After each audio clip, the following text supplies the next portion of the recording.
So good morning to all. This is Anvesh and from AAA brand. So today my topic is about a method for accurate transmission line impedance parameter estimations. This is from the subject electrical power transmission system. So let's get into the topic. Now I want to give my intro to the topic. Continuously electricity supply has become one of the backbone of many economical worldwide. For the reasons, reliable and efficiency operations of power networks is a crucial challenge that needs to keep pace with their increasingly complex nature. Reliability and efficiency are ensured through carefully monitoring, protecting, and control of power systems, which requires a range of electrical measurements as inputs. One of these inputs is impedance parameters of transmission lines, for example, in current differential protection and fault location.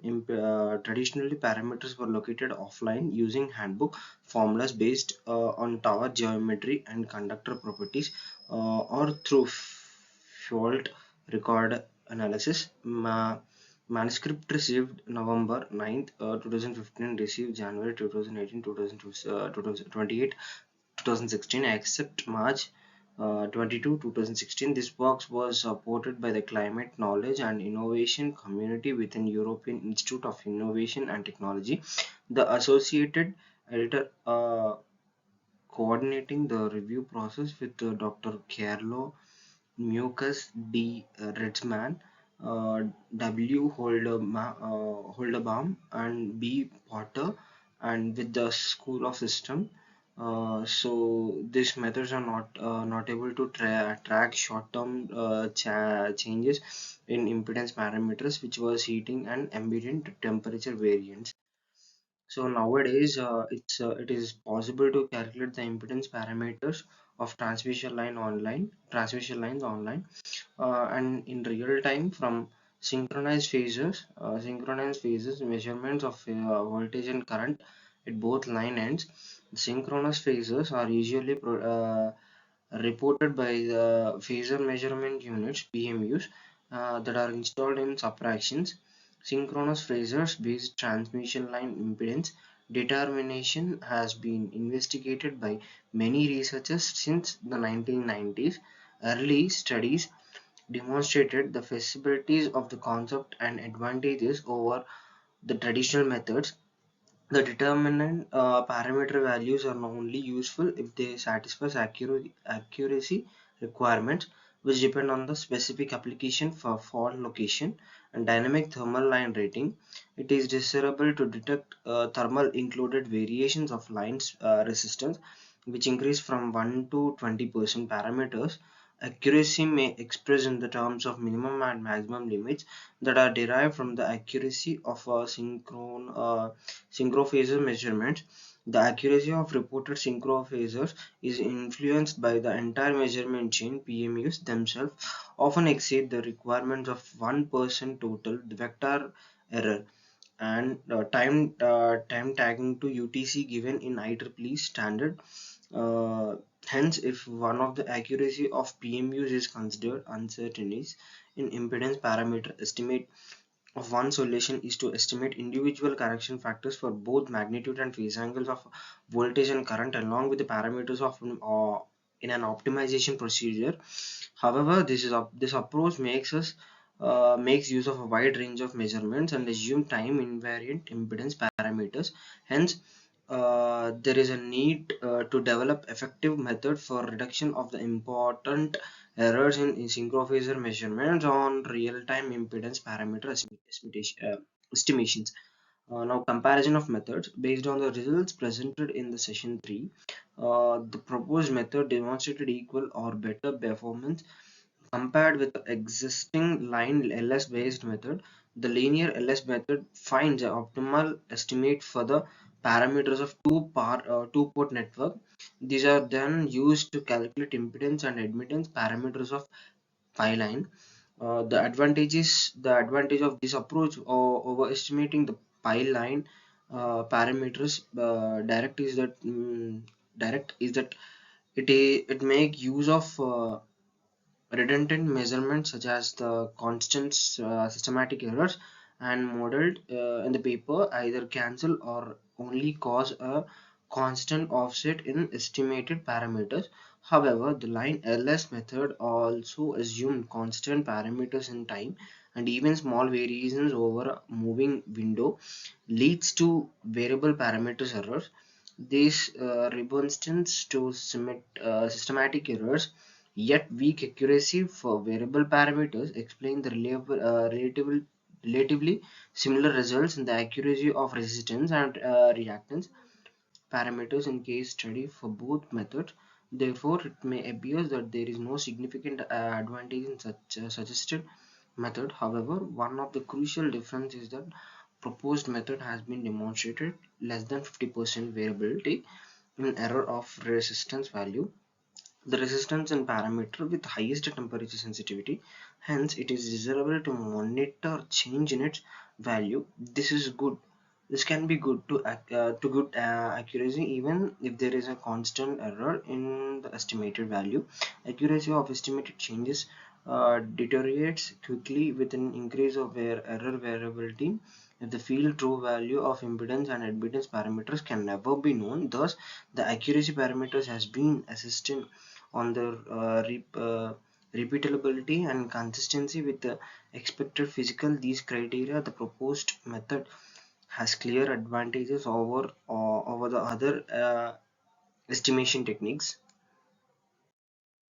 Requirements of proposed methods in accuracy of impedance parameter estimation is also has some limitation. The method relies on increased residuals that are caused by systematic measurement errors to identify correction constants in the case where the errors have the same size at the both line ends. There would be no increase in residual and hence the method would not yield any improvement.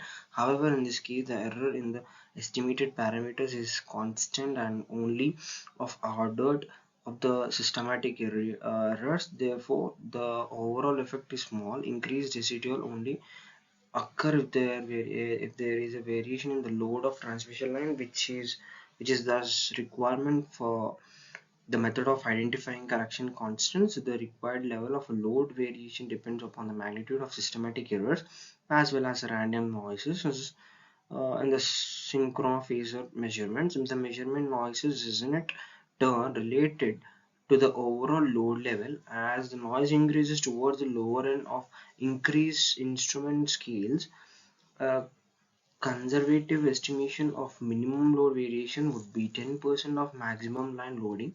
Furthermore, the method assumes that over the time window, the spans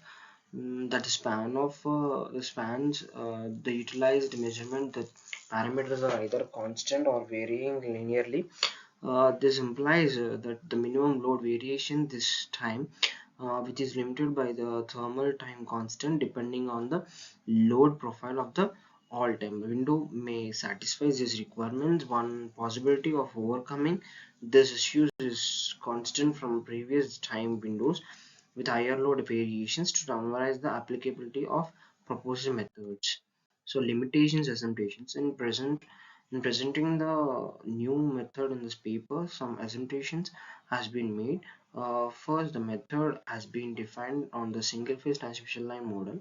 Most transmission lines in power network has three phases which couple and though thus require more complex models. In the case of identical conductors and symmetrical geometry, the method may be applicable to the positive sequence components provided that the behavior of the systematic error can be modeled as proportional error in the amplitude and directive in phase angle. Further research is required to confirm whether the method can be effective for various three-phase transmission line systems.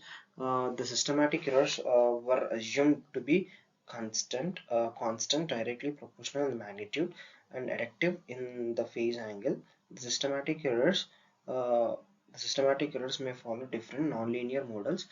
Uh, Over small ranges, these variations may still be approximated well by the error model in this paper.